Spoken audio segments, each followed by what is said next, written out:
Allah rizası üçün eləyək ki, nailiyyətlərimiz də çox olsun. Mən Allahın o qədər möcüzələrini həyatımda görmüşəm və 6 ayda mənim adımı qoymayıblar, 6 aydan sonra Qurandan Xaliq götürüb qoydular, Allahın birinci adı. Allah Cəllə Cəlalının birinci adı Xaliqdir, bizi yaradan. Amma mən onun nökəri quluyam. Həmişə də nökəri qulu olaraq qalacam, heç bir iddiam da yoxdur. Nə siyasi ambisiyam yoxdur, nə prezident olmaq istəmirəm, nə parlamentin üzvü olmaq istəmirəm, nə bələdiyyə sədri olmaq istəmirəm, nə icra başçısı, nə nazir. Allah şahid ki, heç birini olmaq istəmirəm. Hətta bugün mənə təşkil verirsə də baş prokurorda ən mühüm məsələlər verilər imtina eləmişəm. Mən yaxşı bir insan olmaq istəyirəm, mükəmməl bir Allah qulu olmaq istəyirəm və Allah Cəllə Cəlalının sifəti güldürüb mənim dəyərli xalqımın balalarına onlara yardım etmək istəyirəm, köməkliyə eləmək istəyirəm. Mənim əsas xumus zəkatım elmimlə, mənəviyyatımdandır. Digər maddi olaraq da, yəni bu əlin verdiyini o bir səbəb bilməməlidir prinsipinə. İnşallah ki, Allah ruzumuzu artırar və biz də o missiyamızı layiqincə yerinə yetirər. Əsas missiya budur, yəni Allahın üzünü güldürmək. Peyğəmbəri sevindirmək, müqəddəs Quranımıza uyğun olaraq hərəkət etmək. Bəzi insanlar var ki, deyirsən ki, misal üçün namaza gəl, artıq ibadət elə falan, deyir, bilirsən nə dərdir, mənim hələ yaşım o yaşa gəlib çatmayıb, hələ özümə hazır görmürəm. Sual olunur, səninlə Allah arasında etibarnamə var, notariusa getmişsə etibarnamə verir ki, sən 90 il, 75 il, 55 il yaşayasın, kim deyir olsun?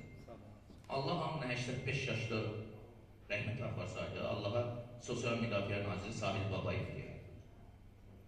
Ya da pensiya idarəsinin rəisi. Biri 1 yaşında ölür, biri 5 yaşında, biri 15 yaşında, biri 80 yaşında. Amma bu arada verilmiş fürsəti səmərəli istifadə etmək lazım. Bıçaq cinayətkarın əlində olanda insan öldürür, həkimin əlində olanda insan xilas edir.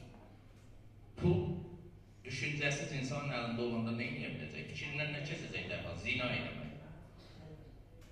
Bir qəşək evim olsun, onun altında bahalı maşınım olsun, qəşək geyinib, özümü göstərir. Və sonra da qadınları salım əlimə və zina edir. Bundan başqa bir şey fikirləşməyəcək, zahir. Ağlından ancaq o keçir. Amma pul ağıllı insan əlində olanda, o insan məçin titrəcək, yetimlərə gedib təqaüd verəcək, fərqli miskinin borcunu bağlayacaq, yetimlərin paltarını alıb verəcək, heç vaxt zina haqqında fikirləşməyəcək. Çox təəssüf ki, bizim beynimizdən dərhal keçən şeylər bunlardır. Və gələcəkdə də bizim tədbirlərin, əgər mən dəvət eləsəz, mən bugün qonaq statusundayım, heç bir, burada bu, mən sizdə, mənim heç bir, belə deyil, statusum yoxdur, sadəcə qonaq statusundayım.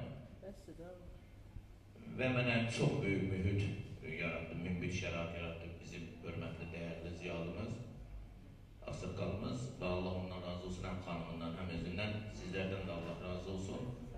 Və gələcəkdən mən əsasən düşünürəm ki, biz istiqaməti bax bu cür yönə vermək lazımdır ki, daha çox xalqın rəğbətini, Allahın rəğbətini qazanır. Və sıralarımıza daha insanlar gəlsin və desin ki, orada bir insanlıq adası var. Orada bir mənəviyyat adası var, orada bir ruh adası var.